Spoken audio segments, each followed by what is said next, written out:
ਵੱਡੇ ਵੱਡੇ ਨਾਮ ਹੋਏ ਨਾਕਾਮ।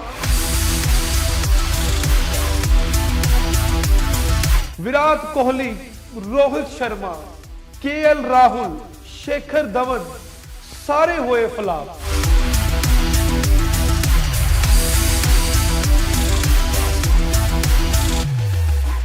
2023 ਦੇ वर्ल्ड कप ਦੇ ਵਿੱਚ कौन होएगा हिंदुस्तान ਦਾ जानबाज।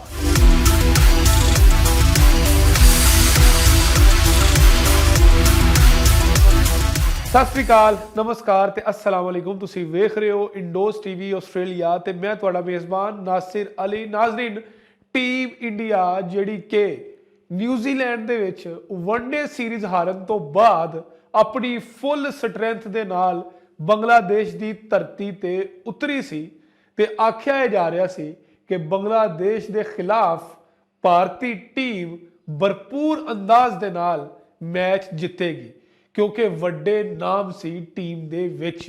जो ओपनिंग करते होण केएल राहुल, शेखर धवन, रोहित शर्मा, विराट कोहली, इस तरह के वड्डे नाम तुहानू ओपन दे विच मिलन, यानी कि ओपनिंगली आ रहे ने रोहित शर्मा, शेखर धवन, वन डाउन आ रहे ने विराट कोहली, तो दुनिया का कोई भी बॉलिंग अटैक होवे तो ये प्लेयर उस बॉलिंग अटैक नू फ्लॉप कर देंगे।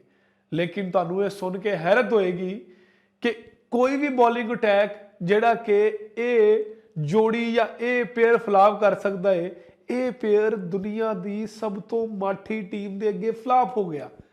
हाँ जी, बांग्लादेश के खिलाफ विराट कोहली भी नाकाम, केएल राहुल भी थोड़ा बहुत स्कोर करके ते अपनी टीम नू विच ही छड्ड गए।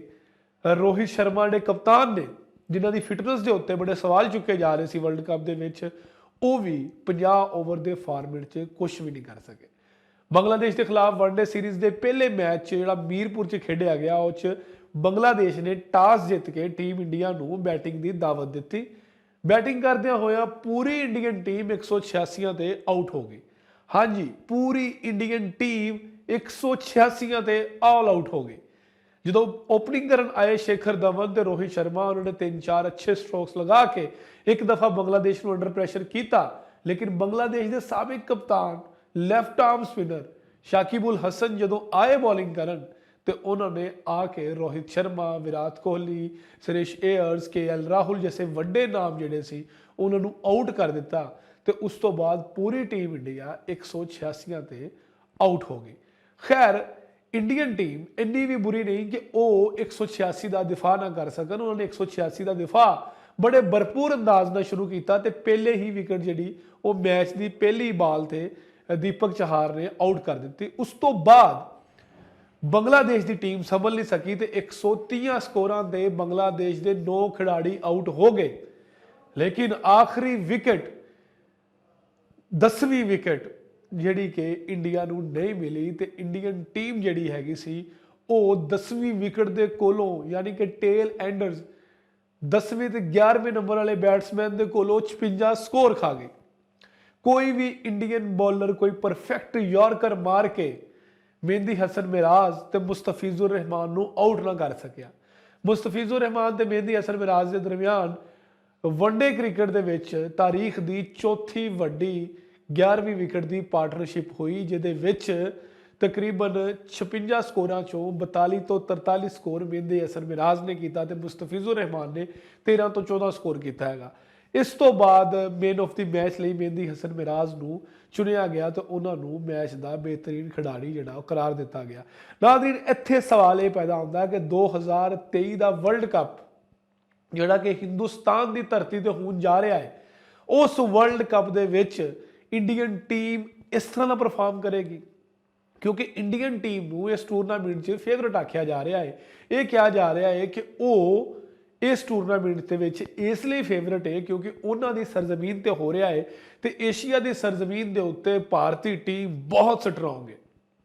अगर असी 2011 का वर्ल्ड कप देखिए, जो 2011 के वर्ल्ड कप के विच इंडियन टीम ने चैंपियन का ताज अपने सिर ते सजाया सी तो उहदे विच एक वड्डी वजह यह सी कि इंडियन टीम को वीरेंद्र सहवाग, सचिन तेंदुलकर, महेंद्र सिंह धोनी, जहीर खान, हरभजन सिंह इदां दे वड्डे नाम मौजूद सी।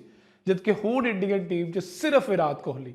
ਤੇ ਜਦੋਂ ਵਿਰਾਟ ਕੋਹਲੀ ਆਊਟ ਹੈ, ਇੰਡੀਅਨ ਟੀਮ ਦੀ ਨਾਈਆ ਜਿਹੜੀ ਹੈਗੀ ਆ, ਨਾਓ ਜਿਹੜੀ ਕਸ਼ਤੀ ਜਿਹੜੀ ਹੈ, ਉਹ ਕੋਈ ਵੀ ਬੈਟਸਮੈਨ ਪਾਰ ਨਹੀਂ ਲਾਉਂਦਾ ਹੈਗਾ। ਹੁਣ 2023 ਦੇ ਵਰਲਡ ਕੱਪ ਦੇ ਉੱਤੇ ਇੰਡੀਅਨ ਟੀਮ ਦੇ ਸਵਾਲ ਉੱਠਣੇ ਸ਼ੁਰੂ ਹੋ ਗਏ ਨੇ ਕਿ ਕਿਹੜਾ ਐਸਾ ਜਾਂਬਾਜ਼ ਖਿਲਾੜੀ ਹੋਏਗਾ ਜਿਹੜਾ ਕਿ ਇੰਡੀਅਨ ਟੀਮ ਨੂੰ ਇਸ ਵਰਲਡ ਕੱਪ ਦੇ ਵਿੱਚ ਜਿਤਾਵੇਗਾ। ਇਹ 2023 ਚ ਪਤਾ ਲੱਗੇਗਾ। ਵੇਖਦੇ ਰਹੋ ਇੰਡੋਜ਼ ਟੀਵੀ ਆਸਟ੍ਰੇਲੀਆ।